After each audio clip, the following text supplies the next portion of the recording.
एक बाल बच्चेदार इतना खूबसूरत जवान जिसने अपनी जवानी के 20 साल मीडिया को दे दिए और आज उनकी जो कंडीशन आपके सामने है ये उनके लिए लम्हा फिक्रिया है उन लोगों के लिए जो इनसे काम लेते रहे हैं धूप में, छाँव में, सर्दी में, गर्मी में।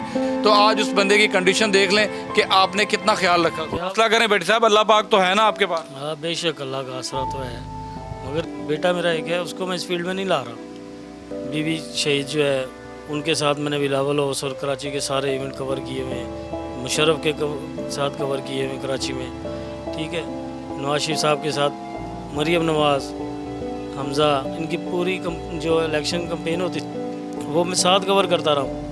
कहते नहीं कि जब तक बच्चा रोता नहीं है माँ दूध नहीं देती, इधर बच्चा रो भी रहा है, माँ फेर कहती चल तुर आ जा, मतलब कोई पूछने वाला नहीं है। मिनिस्टर CNW डिस्ट्रिक्ट एडमिनिस्ट्रेशन ये डायरेक्टली जिम्मेदार हैं और इनके ऊपर FIR होनी चाहिए। सियासत, मईशत, तिजारत, खेल और हालात हाजरा पर सबसे गहरी नजर, सहाफती इक़दार का आईनादार। फायर करा, 3 फायर मुझे लगे तो उस वक्त मैं बिल्कुल मुझे यकीन आ गया था। 5 साल हो गए शोबिस को खुदा हाफिज किए हुए, अल्लाह ही हाफिज है।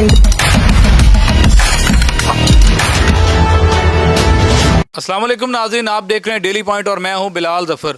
नाज़रीन, आज मैं एक ऐसी शख्सियत के पास मौजूद हूं, वैसे तो ये मीडिया का हिस्सा है और लोगों के अंदर, आम लोगों के अंदर मीडिया के लोगों का बड़ा टेरर होता है, बड़ी दहशत होती है कि ये मीडिया का बंदा है, ये कर देगा, ये वो कर देगा। इस शख्स ने 20 साल जो है मीडिया को दिए, अपनी जवानी का जो है मेन हिस्सा मीडिया को दिया, कुर्बानियाँ दी, कवरेज की, धमाके और प्रोटेस्ट और आंसू गैस, क्या क्या शेल नहीं खाए इन लोगों ने।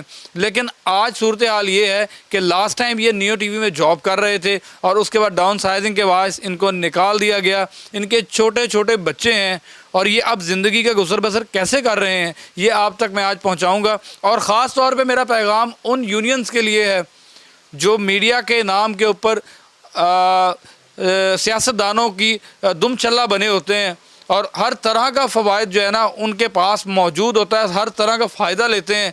जब देखा जाए प्रेस क्लब के अंदर या किसी PUJ के अंदर या किसी PFUJ के अंदर सियासतदान जा रहे हैं, बड़े बड़े ऐलान हो रहे हैं, बड़े पैसे दिए जा रहे हैं, लेकिन आज नदीम भट्टी किस हाल में बैठा हुआ है, इसको किस किस लोग ने, किन किन लोगों ने पूछा है, क्या ख्याल रखा गया, इन्हीं से बात करते हैं। अस्सलाम वालेकुम। जी वालेकुम सलाम। भट्टी साहब, मैं वैसे बहुत शर्मिंदा हूँ कि मैं उस मीडिया का हिस्सा हूँ जिसने आपको घर पे बिठा दिया, आपकी 20 साल की मेहनत को जो है वो उन्होंने ज़ाया कर दिया और आज आप इस हालत में बैठे हैं तो कोई आपको नहीं पूछ रहा। क्या कहना चाहेंगे ऐसे लोगों के बारे में, ऐसे मीडिया हाउसेस के बारे में और इस फील्ड के बारे में? मैं क्या कह सकता हूँ इसके बारे में कि इतनी एक अपनी जवानी जो है वो इसमें लगा दी। एक बाल बच्चेदार इतना खूबसूरत जवान जिसने अपनी जवानी के 20 साल मीडिया को दे दिए और आज उनकी जो कंडीशन आपके सामने है ये उनके लिए लम्हा फिक्रिया है उन लोगों के लिए जो इनसे काम लेते रहे हैं धूप में, छाँव में, सर्दी में, गर्मी में। तो आज उस बंदे की कंडीशन देख लें कि आपने कितना ख्याल रखा। हौसला करें बेटे साहब, अल्लाह पाक तो है ना आपके पास। हाँ बेशक अल्लाह का आसरा तो है, मगर ये है कि सारी ज़िंदगी इसमें गुजारी है और सूरत हाल ये है कि अब मैं अपने बच्चों को जो है ना, बेटा मेरा एक है उसको मैं इस फील्ड में नहीं ला रहा। मुझे पता है कि इसका कोई जो है ना स्कोप नहीं है, इसमें किसी भी टाइम जो है वो ये नहीं देखते हैं कि सीनियर है और या जूनियर है, बस ठीक है जी सामने। अगर मैंने उनको अच्छे तरीके से ट्रीट नहीं किया ना, जी हजूरी, वो मैंने नहीं किया आज तक अपने 20-22 साल के कैरियर में। मैं कराची से लेके यहाँ तक आ गया हूँ, इस्लामाबाद भी और उधर मैं ग्वादर तक जाके कवर करता रहा हूँ। बीवी शहीद जो है उनके साथ मैंने बिलावल हाउस और कराची के सारे इवेंट कवर किए हुए हैं, मुशर्रफ के साथ कवर किए हुए हैं कराची में, ठीक है, नवाज शरीफ साहब के साथ, मरियम नवाज़, हमज़ा, इनकी पूरी जो इलेक्शन कंपेन होती वो मैं साथ कवर करता रहा हूँ। और उस वक्त हम City 42 में होते थे, उन्होंने कहा ना जी मैं साथ होता था, भाई फेस जानते हैं ये, मगर ये है कि कोई फ़ायदा नहीं है। अब मेरे बच्चे या मेरी वाइफ मुझे कहती कि आप इनका इतनी वो कवर करते रहे, आप जाएं किसी के पास, और किसके पास जाएं, इनको पता ही नहीं है कि वो तो मिलते भी नहीं है किसी को। मरियम नवाज़ हो गई या हमज़ा हो गया, मियाँ शहबाज शरीफ साहब का मैं आपको बताता हूँ कि जब ये मेट्रो बन रही थी उस वक्त मियाँ साहब का ड्राइवर कहता था कि गाड़ी में बैठे रहते हैं, मियाँ किस टाइम ये निकल जाएं शिवाजी साहब विजिट पे।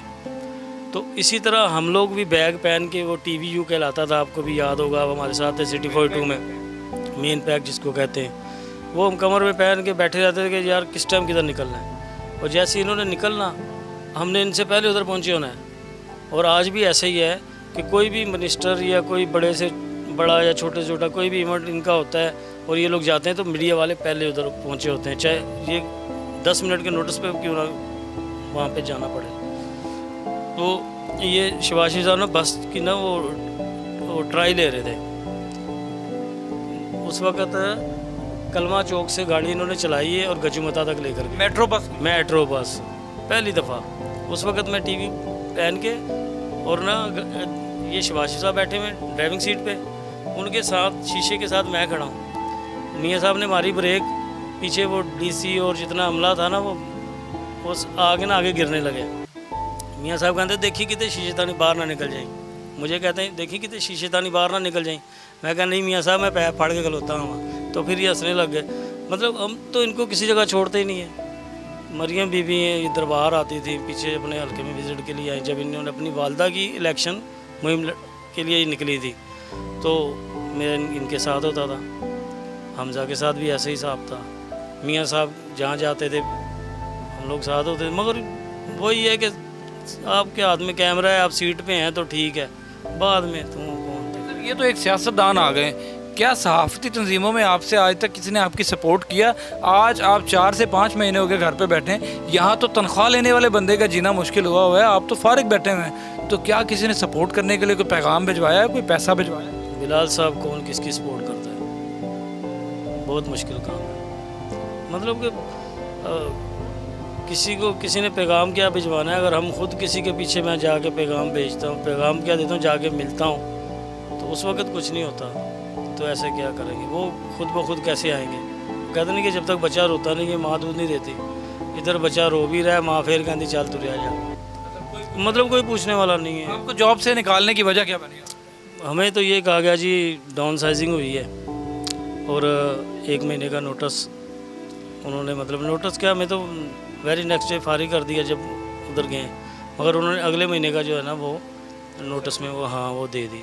ये उस इदारे ने हमारे साथ किया था। वही फिर मैं 2 महीने किराया देता रहूँ कि चलो उन्होंने पैसे जैसे दिए, इधर किराया और बिल वगैरह भर लिए, मगर उसके बाद से मैं क्या समझते हैं टीवी मालिकान इस चीज़ में मुलविस हैं, या वो अफसरान जो उन्होंने बिठाए हैं अपनी ज़ाती अना की खातिर लोगों को फारिग करवा रहे हैं? ये टीवी मालिकान जो है ना, उनको मालिकान को किसी को पता ही नहीं होता कि ये क्या हो रहा है।